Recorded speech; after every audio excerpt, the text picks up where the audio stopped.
Work moves fast. From emails and reports to proposals and updates, you're expected to think clearly, write confidently, and get it right the first time. And every message counts. That's where Grammarly comes in. It gives you everything you need to think, write, and finish in one place, or anywhere you type and text. You'll never have to switch tools or tabs. Grammarly's AI agents are built for how you work and where you work, so you can find the right words, adjust your tone, and predict how your message might land before you hit send. Your ideas will get a boost while still sounding natural, credible, and just the way you want.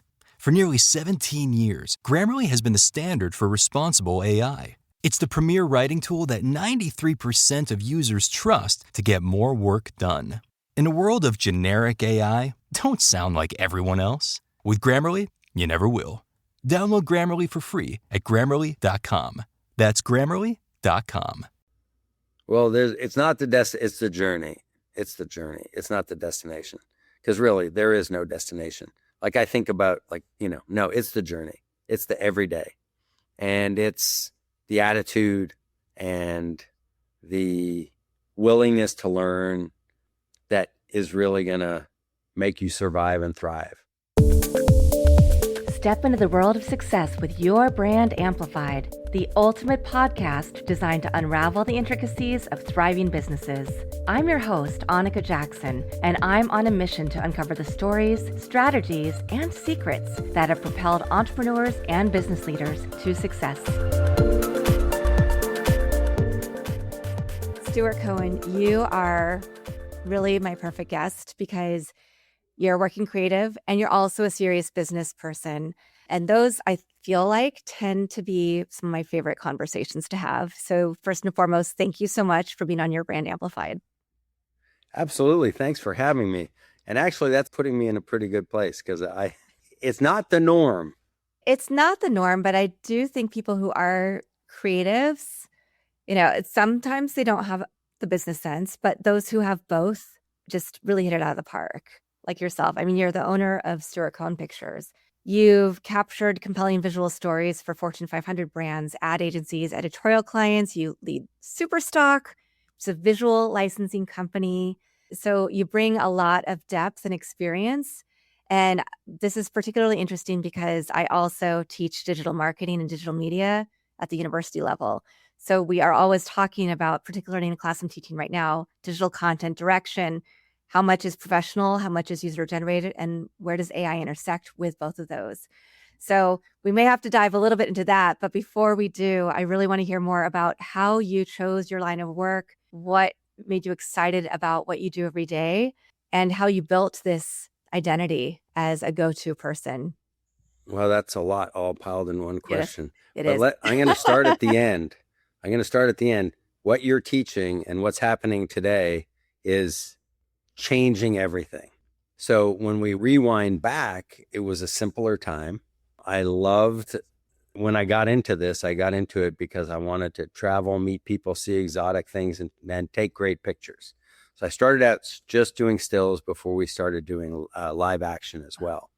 And it did feed me to do that. It did allow me, it gave me access to the world and to people that I never thought I'd meet.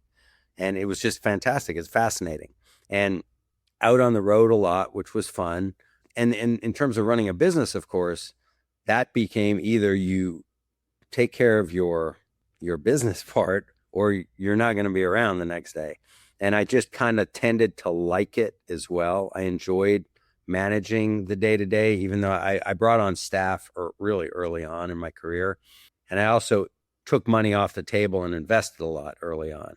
So which took some of the burn off, like what some creatives run into mid-career, like when you get into a 2008, say, for instance, like a downturn. There are downturns. So it's just been a journey. It's been a journey of day to day. But the truth is I still wake up every day and I love it. I wake up at the crack of dawn and I'm like kind of roaring to go. And I interrupt. I listened to something on one of your podcasts actually last night about, it said, and I forget who it was and I forget what you guys were talking about, but it was something about you need to take the pulse of how your employees feel on Sunday night to see if you're doing a good job. And Sunday night, Monday morning, I'm good. I'm ready to go. So anyway, that's all I was going to say. Thank you for tying in a previous episode. I have to love that. But also that speaks a lot about what you do, the fact that you have this love for it, because so many times I do talk to people on this podcast and just in the normal course of life and coaching and other things that I do who have reached those points when they're not happy with what they're doing. And they don't feel that same passion that they used to, perhaps because of some of these other things that they have to do. So the fact that you're saying this is a testament to what you've built and how you built it up. Right. And also, or maybe it's just dumb. No. Because that's just, I haven't evolved, but I have. And the thing is, I think the projects have evolved, the work has evolved, the industry has evolved like radically and like over the years. And it still brings me joy, even though I do look at the media landscape today. And there are moments when I wonder, where is it going? You know, yesterday, for instance, we actually bid our first 100% AI produced TV spot, which these people are very excited about. And I'm a little ambivalent. As I said, I like to get out and shoot, you know, but it's where the industry's going. Yeah, that's for sure. I still want to talk a little bit about, first of all, the way that you came into the world, because that seems very appropriate for you having this love of life and creativity. You were literally born in an elevator. You had an architect father, an actress mom. So that shapes the way, whether you knew or not when you're born, the way that you see the world. So when did you realize that seeing things differently was your superpower and could drive a business and a career? Oh boy, it was way downstream. I mean, put it this way. Sophomore year in college, my teacher, I was taking some electives, some photography electives. He said, "You'll do great at whatever you do in life, but you shouldn't do this. You're not very good." What? Oh, no. But yeah. And I was crushed. I went home for Thanksgiving and I was truly crushed. But once I got past being crushed, it was just like, if it's the last thing I can do, I'm going to succeed and I will make that person eat their words. And we're still friends, but maybe it was the kick in the pants, you know, that I needed. Yeah. So what was that like, deciding to take that step and start getting paid for the work that you were doing? Well, I mean, the way I came up, and I still think, and I still have people do this, it was kind of more in the day of the apprenticeship. And like, we still have guys that come on like that are my first assistants and stuff like that. And they say when they're leaving the same thing that I said, that you learn more. Like, I was a right-hand man to like Helmut Newton, who is a famous photographer. And what you learn there, it's there's no textbook. There's no textbook. And I worked for a couple of really great advertising guys, and then I got to work with Helmut. And exactly, there's no textbook. And it showed you, of course, how different people approach things, how different people, not only photographically, but how they live their lives. And I think that was the bigger learning curve, is seeing how different people live their lives and how they manage their lives and the lifestyle that it is or could be. And then you just take a leap of faith. And had I known the leap of faith, like before I took it, I may have stayed working for them longer. Really? Because, you go from like flying, all over the world, staying in great hotels, and all of a sudden it's you knocking on a door and somebody says, "I have $100," or, you're starting at the ground up. But it was great. It was good like that. Well, and that is a tension, I think, particularly for creative entrepreneurs and business owners. You want to stay true to your art and your creativity, but you also have to make money. So there's that fine line, that juxtaposition that you have to walk. That's true. And I do think today, granted, the tools that are available today are, I can't even compare to what we had back then. Never mind, your chat bots, but just the internet, like everything visually that's ever been created is at your fingertips. We used to go to magazine, stores with magazines and go through magazines. I used to love like looking, say, at a French Vogue. And even though I didn't do fashion, just, to see what was going on. So I think everybody has it at their fingertips today. And people don't feel like they need the ramp up time, like the apprenticeships or the working for somebody that used to be kind of required, at least. I mean, most people did that. And look, even in finance, I mean, you see these great financiers that work under the, if you were Jamie Dimon's right-hand man, you're going to learn a lot. It's the same thing. So to work under the guide of somebody who's very successful really helps. I think in any field. Mm-hmm. Yeah, absolutely. You talked about how everything's at the tip of our fingertips, but that doesn't give you a point of view necessarily.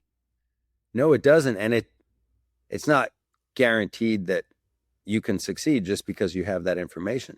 Yeah. And to digress, I actually went last night to a student portfolio show, SMU, which is here in Dallas. And there was some insanely great work, like really, really fantastic work. And I was looking at the work and I'm thinking to myself, well, I hope these students could find jobs that could feed them because they're so creative. The work already is coming out and it's such a high level today because, the tools are easier to come by. So yeah, really. So it's a really nice testament to, I think, the creative visions that are coming out of school. My daughter is in photography. She's in high school, senior year, and everything she shoots is on her phone. And I know, phones are cameras. They have a lot to offer now. So the part I do see of the creativity is still, she doesn't have to learn how to develop film. My dad was an amateur photographer, right? So he had the whole room and the whole setup. And I think we have 1,000,001 slides from everything he did. But so my daughter won't get to experience all of that and seeing your work come to life in that way. Yeah. The There's something about it. There is. The creativity from her has to just come from the angle she uses, the depth perception perhaps from this one device. But I think there is a lot missing, as you alluded to, when you don't go through this other process. Right. Yeah. And the phones are amazing. There's no question. I think you're a little, and you could tell her this, that, you're a little limited on your post-production possibilities using phones. But right out of the bag, the phones are, who knew? These are better than, the cameras, the first digital cameras by a long shot, like that we were using professionally, like in 2007 or something. They're kind of amazing. And I thought about that. I was in Europe a couple weeks, like for the Olympics, and I saw all these people, like I had a big camera and I see all these people on phones. And I'm thinking, what happens when Joe Amateur, or basically not even amateurs, everybody who has a phone, their tool is now as good as your tool. So when I was starting out, of course, there was a barrier of entry. Like you said, you had to know how to develop the film. You had to know how to focus. You had to know what an f-stop was. That's all gone. So it really comes down to your creative angle now. Do you think there is a point in time, though, when an entrepreneur, somebody who's working on their brand as a business, maybe they are using their phone for everything, needs to start investing in more professional equipment? It all depends what you're doing. Like I have friends that are doing really well as social media, icons, and they use their phones. So, it depends what you're doing. I guess there's a tool for everything. Yeah. I do think like what we're seeing in live action, we're still capturing, say, files in 8K. So they're huge. And we were just doing something last weekend with these college athletes on green screen. So it's an 8K file. So it allows them, they could zoom in as much as they want. And, it gives you a lot of latitude. And the same way on your still cameras with the, that have the high resolution and stuff like that. So we are still professionals, and it gives you a little bit of an edge. But again, depends how it's being used, Well, this is a two-parter because on one hand, you've worked with all these major brands. So I'd love to hear a little bit about your process working with American Airlines, AT&T, Coca-Cola, Frito-Lay. When a brand comes to you, what's the first thing that you try to understand before you figure out exactly how you're going to shoot, what you're going to shoot? Well, understand what their needs are. So they'll usually give us a brief for the project. Or if we're selling, like if I decide I want to work with a brand, I'll go after them. I'll do my research. But they'll give you a brief and, you see what they're trying to accomplish. And then usually there's a couple of phone calls and you kind of get a sense of their culture and their point of view. And then, of course, you try to be a mind reader and put together a treatment based on what you think they want and hope that that is actually what they want. And a lot of times even everybody's aligned, and then you get on set and you realize that not everybody was exactly aligned, and you need to think fast on your feet. And that's where I think back to what you're saying about an entrepreneur as well as a creative, is that it's a people business, like anything. Like, look, any business is a people business. So if we get on set and there are 4 or 5 clients and they don't all agree, and yet we say we have a celebrity standing there who has a clock that's like, you have an hour. So, it becomes up to me to hear what's going on, talk it through, try to find a compromise, and execute and deliver. So I think the people, the interpersonal relationships are as important as your technical. Your technical stuff, there are so many people that could do it technically. And in the end, so much of it comes down to how you interact with your clients as well as how you interact with the talent. And that's really what the defining factor is going to be. And it doesn't matter if you're in film, in photography, and anything where you have people, that's what's going to be important. Yeah. No, that was actually answering part of my next question too, which was, when you have creative differences, you think you're supposed to be shooting one thing, you shoot it, and you're maybe given a little bit of creative license, but then there are a lot of levels of approvals that it has to go through. So, how do you walk that line? But I think you walk the line by, for one thing, for sure, not having a big ego. And that's actually, believe it or not, that goes all the way back to Helmut Newton, who was a super famous photographer, zero ego. Now, granted, he shot what he wanted to shoot, and nobody was going to tell him what. I believe I am in the commercial arts. I'm in the commercial production field. So I'm working for clients, and I understand that. So what my whole thing is to make sure we capture what they want plus some. We're always going to bring back their safe solution, and then we always want to over deliver. And the thing is, especially when you're on the clock, you have to find that time to over deliver while in the whole, confines of the allotted time. So, and that's something that I just kind of thrive on, that rush of trying to make it all happen fast. Mm. And one thing we're seeing a lot on social media with social media campaigns for brands, and sometimes even in commercials. I mean, I know during the pandemic, there was a shift to, we can't do all these big productions, so we're going to send people equipment to shoot something at home, right? And we're seeing that continue with consumers wanting to trust brands that are authentic, that seem like they're speaking to them.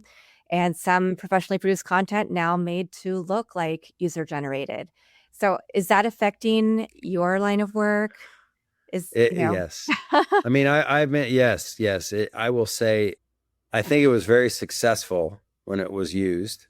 I feel like it dumbed down, people think it's authentic, so they believe it. I think sometimes we've been criticized post-COVID of being too produced, even though we're now trying to make it look unproduced.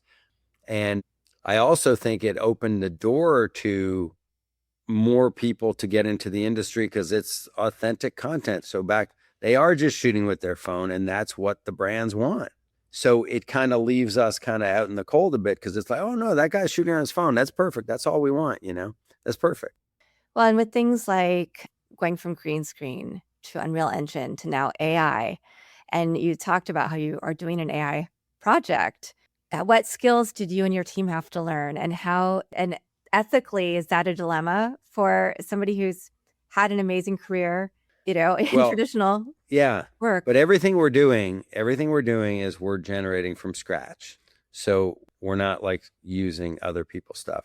And now, granted, this is early days. I will just, so I might backpedal on all of this, but no, we are using stuff from scratch. So verbal prompts. And I mean, how I feel about it, I don't know how I feel about it. Honestly, I think I would rather shoot something. Back in December, we were in the middle of in pre-pro for a commercial, and we had scouted it and we had done the casting. And then the client came back and said, hey, somebody at the agency did this in AI. What do you think? Mm-hmm. And he showed it to me, and I'm like, I mean, it's not the same, but like, as a businessman, I understand that he's saving $200,000 by going that way. And so the holidays came and went and we were on the fence. And then he said, no, the client decided to go with it. And they finished it and they sent me what it looked like. Yeah, I mean, it didn't have quite the emotional tug, I would think, or the authentic feel, because you could tell there's certain times you could really tell they weren't real people. But then put yourself in the shoes of a CMO at a company that is getting downward price pressure from your bosses. And it's like, hey, I fulfilled that brief. It's not like a huge branding thing. So it's kind of not that important. And I saved a couple $100,000. All of a sudden, they look like a hero. Right. So it's this, I wish I was in business school now, or maybe in 5 years, to read the case studies on how this is happening and how it's transforming. And will the public decide that it's okay watching cartoons, so to speak, instead of anything else? And they may.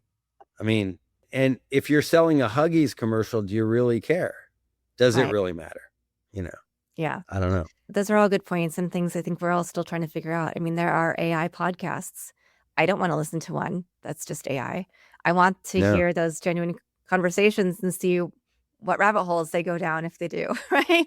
Absolutely. And I do know there are some film companies that are shooting in AI, but they're hiring real people to storyboard, to set design, to direct. They're even the lighting experts and maybe hiring actors that they can duplicate.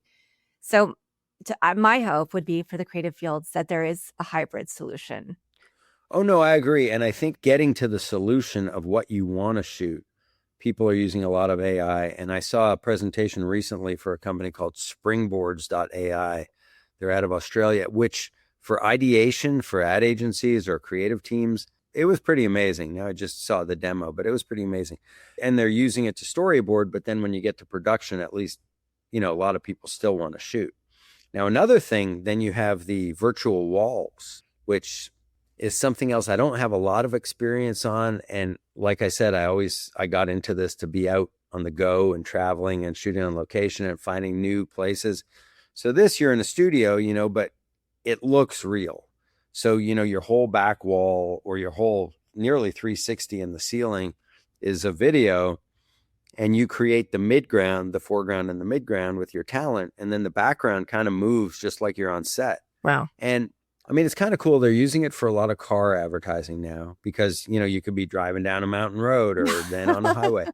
And I saw friends who had used it and they showed me this music video they did. And, at first I was skeptical, but then I'm thinking, it looks like they shot in Paris. They shot on the Brooklyn Bridge. They shot in San Francisco, and they shot it all in one day. And it looked real. I mean, I swear to God, I couldn't tell the difference. I'm like, okay, it has a use. It has a really, really valid use.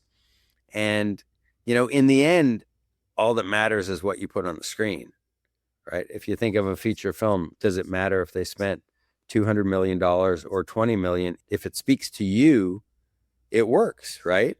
So I think we need to think that way. And in what we're producing and what we're sharing with the public needs to be so compelling that it doesn't matter how we shoot it. I don't think you get a gold star for spending the most on a production. I think you're now going to get a gold star for having a production that connects with your viewer and doing it efficiently. Yeah. Well, you also are a boutique agency, so you're competing with bigger conglomerations. What was your philosophical decision behind staying boutique, versus... And you mean in the licensing field? Licensing, yeah. And just having to compete with all these other companies out there. And how do you differentiate yourself? Yeah. How about, could I use one word? Stupidity. Sure. No. Ignorance. Again, loving what I do and thinking that I can make a difference and I could connect with people and I could connect with customers that will see our value add, our value proposition, and sustain us. Compared to the big guys, it's not like we need a lot. In the big picture, we're way smaller. In the licensing space, it's a $5 billion industry. So there's room for a couple of people. And I don't even know what the commercial production space spend is annually. So, you need to narrow down your focus and really try to find your tribe, so to speak. Try to find the people that you could connect with and enjoy the ride. And speaking of, we're alluding to a company that you acquired in 2019 a little bit, Superstock, which a 50-year-old company, millions of assets. Most photographers, I don't think, would have the foresight to purchase a stock photo company and to think of that as an addition to their portfolio. Well, I could give you, it wasn't exactly like that, but I will just say, because of what I did and how I traveled and how I shot, I was a very early adopter to licensing. Early in my career happened to coincide with the formation of Getty Images. And I happened to be part of that crew that really helped launch them in terms of providing content. So I understood the power of licensing. And through that, of course, met a lot of people, and it was totally separate from my production world. But I met a lot of people, and I maybe made a couple of investments that I should have thought through a little better. And there's a lot of challenges in that industry as well. One, AI is a huge one in that one. But the reason I had invested a little money in Superstock, and then everybody was kind of letting it rot, so to speak. So I stepped in and I kind of took out my partners and decided that I was going to commit to doing what they had told me they were going to do when I invested in it, which was really invest in technology and invest in really contemporary new content. And another thing that what really swayed me is the archive owned some amazing vintage collections, and they owned them outright. And this is like advertising photography from New York City in the 50s and 60s, and just some crazy stuff. And I'm thinking, okay, well, this has got to have some value. Plus, I love pictures. I'm obviously a photographer. I collect. And so I'm kind of a sucker for a great picture. So that's kind of how I ended up in it. And of course, one thing leads to another. It's like, oh, we need to do this. Oh, we need to invest in this. We need to invest in this.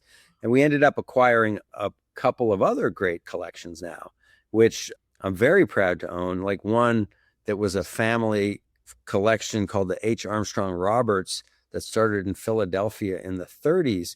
And it was family owned until we took it over 2 years ago.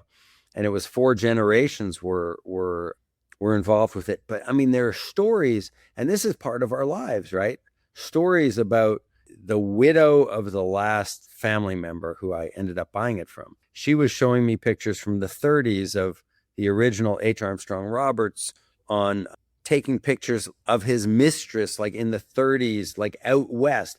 They would do road trips out to like the Western United States and then dress up and have picnics and take pictures and then license them. Like just crazy stuff that you would never think about and I would never think about. And does it really matter? But it's like the stories behind them and then how that family evolved. Like the son came in and then, this mistress became the teacher or the nanny for the kids. Crazy stuff. And so, if you look at it that way, it's also provided me with really some real texture and interest to who I am and what I do. And it's also opened doors to other people being interested in it. Like we had the curator from Christie's here a couple of months ago, and he was going through some of this work thinking, oh my God, this is amazing. So again, will there be a big future for it? Can I compete with Getty Images? Absolutely not. Can I find a niche for it that will really hopefully stand out? Yes, I can. And that's what I'm planning to do. Wonderful. And when somebody's looking for a specific type of photo, what would that be that would lead them to you? Well, hopefully, one, I could tell you how to come to superstock.com. We have a great sales team. They'll do all the research for people. We do research for people all over the world. We have offices in Canada and in the UK and in the States. And we're making a go of it. And along the way, I'm meeting some really, really fascinating people. And I think, it's interesting when you think about people that are, say, customers of, say, Getty Images. A lot of big corporations have these huge contracts with Getty. But then a lot of times when they can't find what they're looking for there, they come to us. And we have some nice relationships with these people because they're looking for just weird, esoteric imagery. So it's interesting. We acquired another collection, which was the history of the Sydney Morning Herald, but pre-1955. And right? Okay, it's a long story. Your podcast isn't that long. But how about this? We're going through it one day and I see a photograph of Alfred Hitchcock on the set of Rear Window, like a BTS shot. And I'm like, where did this come from? And all of a sudden, and it's something we have. So it's kind of stuff like that that keeps me going. And I do feel, I was recently at a gala for Junior League of Los Angeles 100th anniversary, and we had fashion throughout the 100 years. And it was curated from collections, I think mostly from New York and from other places. And it was so fun to take a look at all of this fashion from these different decades. And I think the same thing applies to what you're talking about, is being able to take a look back at moments in time that were very special to somebody. Some of them maybe not as special, but some that we wouldn't have access to or be able to see, like that behind the scenes moment. Right. So it's really cool. I think nostalgia is making a comeback, as it always does. But I think these are things that people are really interested in, especially as we get into this world where we can produce, we can spout out anything and prompt AI to create some weird visual for us. Right. Yeah. And then I just came across some stuff so early in my career, I guess it's starting to be vintage because it's been a minute. And I remember being a photo assistant going into these big corporations, into their computer rooms. Remember when they had these big tapes and these rows of colorful it was really cool looking, and for us, it was foreign to everybody at the time. But looking at it, thinking about it now, everyone's like, what, And so again, it's a little bit of history, and back to why I do what I do. The only way I would have ever gotten into that computer room is doing what I'm doing, so that's, it helps round it. Well, outside of your client work and becoming a, conglomerate in the stock world, you also have been working on a series called Identity, a monograph of well-known and unusual people, and also Seen Red, about the supposed extinction of redheads. What drives you in your personal projects? How do you choose them? And what do these projects do for you creatively that your other work just doesn't hit? Well, those were 2 coffee table books that I created over the years. And they're just, if we're not working on jobs, I'm working on something. And I've always had pet projects.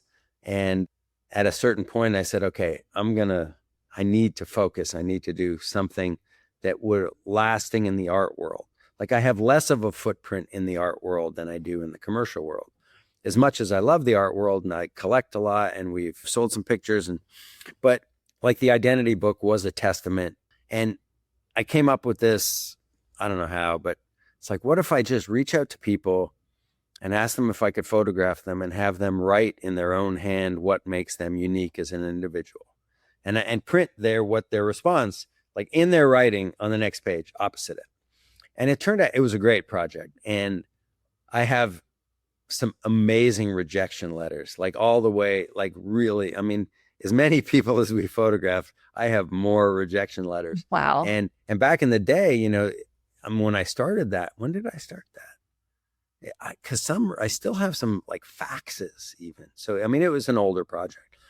But again, I got to meet people that I would not have met otherwise. And I got to spend time with them. And to me, that was the way to open the door.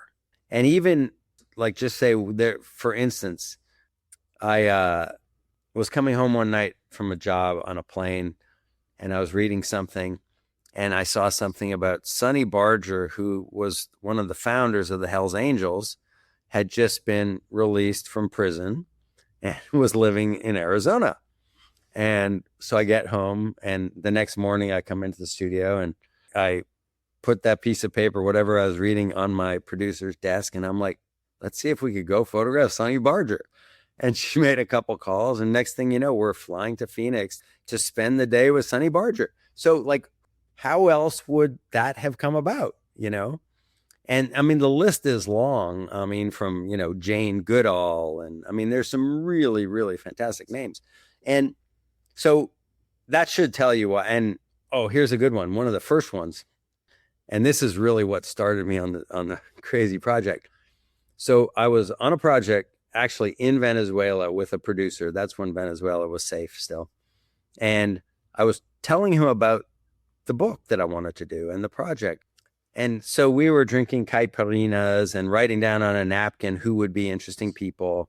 And I brought up that I had just read an article about the woman that they wrote the song, The Girl from Ipanema, and that she was still alive and she lived in Brazil.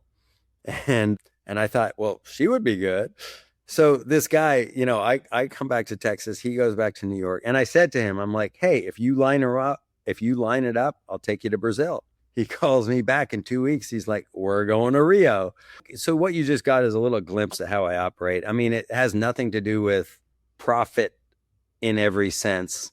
It's really more about adventure. And I think if you open the right doors and you do great work, it all kind of works out in the end. Yeah. So bringing it back to, small businesses, entrepreneurs, people building their brands, what are the things that they should be thinking about? What are the things that they get wrong with their visual identity that you think they should focus on? Well, I do think that you need to really figure out who you are and what you're trying to do, what you're trying to sell, and come up with a look and a feel for your brand and stick to it for a minute. I mean, a lot of people change looks and feel, like change their branding a lot. I mean, that's unnecessary. It's more about who you are and what you want to do. And then you need dogged determination. It's really, you need to meet people. I mean, people open doors, and you need to give back to the community. We do our fair share of nonprofit work as well for projects I feel that are relevant, and just try to ingratiate yourself with who you're buying public, so to speak, or you're buying, sector, and do whatever you have to do to work your way into their lexicon and, continue to do it. And the thing, you have to make sure you love it, because there are days that aren't necessarily great, but if you love it, it doesn't matter. And that's where we see a lot of people have come and gone through a lot of, I'm sure your circle, my circle, and they find their vibe somewhere else. I'm a believer of, if you really love what you do, there's still a way to do it, and you could still make a good living and live a great life and be fulfilled. And if you're not, I think you need to find something else. I do feel that, because some days it's like, ooh, yeah, there better be a silver lining at the end of this one. Mm-hmm. Yeah, this is all so true. There are the really good days and there are the tough days, but the really good days should make us stay energized even for those tough days. They totally do. Totally. What is, or who is, I should say, a brand whose content and visual identity you really admire, other than your own? Cool. Well, I'm small potatoes. If you're talking big brands, I think brands that have stuck to their guns. I mean, granted, you could go to the Nikes of the world, that even though they're having a little hard time now, but they did for so long. They had a look and a feel, and they stuck to it. And it was about the athlete and about the shoes and stuff like that. Look at today, look at insurance. You look at the Emu, or you look at Flow.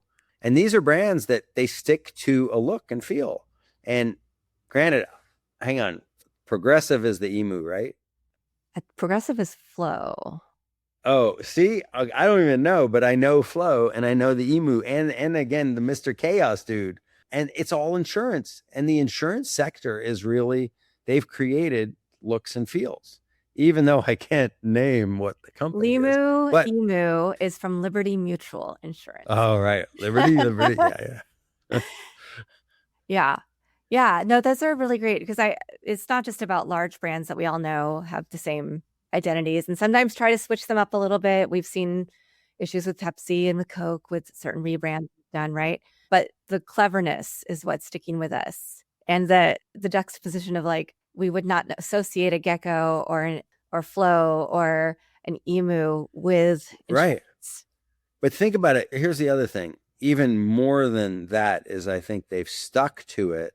So they didn't run it for a year or 18 months and have a new CMO and say, you know what, we're going to change it. I mean, they stuck to it And I think that is really the gold in today's world, where we are so inundated every day with so many messages.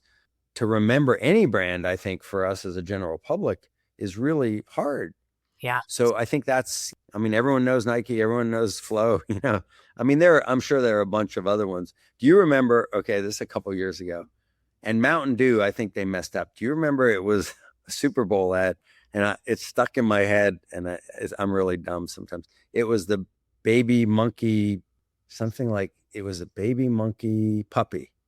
It was a whole song. Look it up, baby monkey puppy. And it was so dumb, but had they stuck to it, baby monkey puppy, that's what every ad needs, either a baby, a monkey, or a puppy.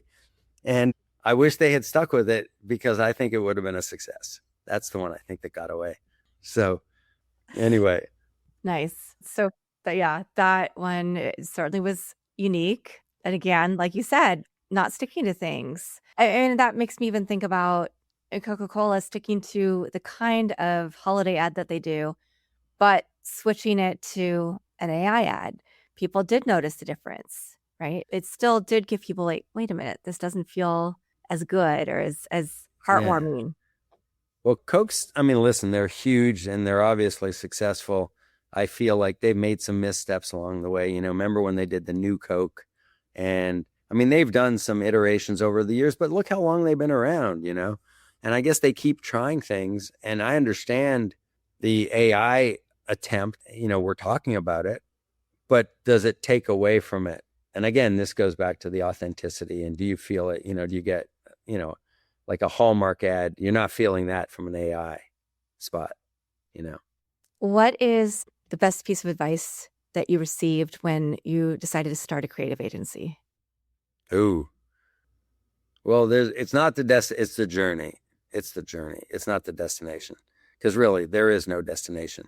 Like I think about no, it's the journey. It's the everyday. And it's the attitude and the willingness to learn that is really going to make you survive and thrive. That's excellent. And is there a story that you still want to tell? Career-wise or to you? Yeah, either. Oh boy. There are a lot of them. That's it. I don't have one on tip of my tongue that I'm kind of working today. I feel like the thing that's really on my mind right now is making sure and questioning, will there be an audience to receive the stories we want to tell? And is it all becoming such noise? And that's what worries me, because I think we all have stories. Every artist has stories to tell. Will people appreciate the art galleries? Will people appreciate coffee table books? I just did a couple of conversations with people about coffee table books, because I feel like less and less people are buying books even. And that's such a great thing for artists and even authors. There's that whole thing about AI thing that came out last week about books, but people are still reading books.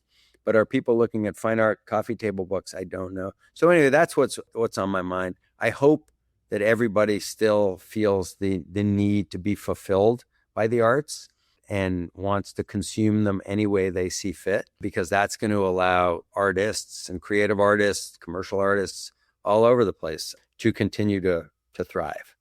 100%. Do you have another coffee table book coming out? Nothing yet, but there is one in here. Okay. And it's going to be good. Okay. Well, That's wait. all I'll say. It will be good. It will be good. And you will be at the top of the list to get one. Oh, well, thank you. And we'll have to bring you back now on. Now the fact that you brought it up and that I said there's one coming. Now this is my problem. When I say I'm going to, once you verbalize it, you have to do it. Absolutely. Oh, we're going to hold you to it. All right. I'm in. Awesome. Oh, this has been a really fun conversation, Stewart. I don't know if this went the way that you thought it was going to go at all, but it was great. I had a lot of fun, and there's a lot of good nuggets in there for us to think about when it comes to the future of creativity, how we balance creativity in business and, this whole world of what is authentic, what is AI, and what role does photography, videography, real life have in this ongoing world. Yeah. Hopefully everybody will like it. I think you're an amazing interviewer. Oh, thank you. You asked really leading questions, which I think allowed us to talk about some great things. So thank you. Well, no, I appreciate hearing that so much. Thank you. Thank you to everybody who's watching this episode or listening to it. We will have links for all of Stewart's amazing businesses in the show notes. So if you are looking for somebody to help you out creatively, if you're looking for stock imagery, many pieces of nostalgia and really amazing things, you're going to be able to go to Stewart Cohen. You're going to be able to go to Superstock and get what you need. So I know that's a new resource that I am sharing with my students in my digital content direction class tonight.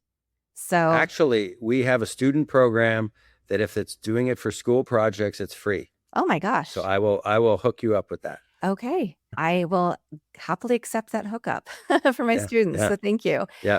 And sure. I'll be back again with another amazing guest to share their story, their journey, and some fun with you on yours. But do think about where you're going creatively. What does your visual identity say about you? Sticking with it for the long term, as Stewart said, not just trying to switch things out before you even know if the audience is responding to it. And with that, have a great day, and I'll see you soon. Thanks for listening or watching to this episode of Your Brand Amplified. Don't forget to leave us a rating or review on your favorite podcast listening platform. And if you want to learn more, check us out at yourbrangamplified.com.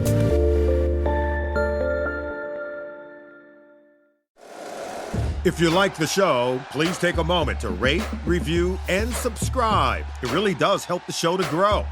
Thank you for listening.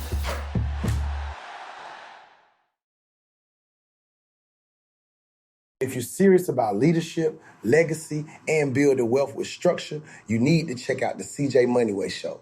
Hosted by CJ Moneyway, this podcast features powerful conversations with entrepreneurs, doctors, strategists, and global thought leaders who break down what it really takes to win without losing your integrity.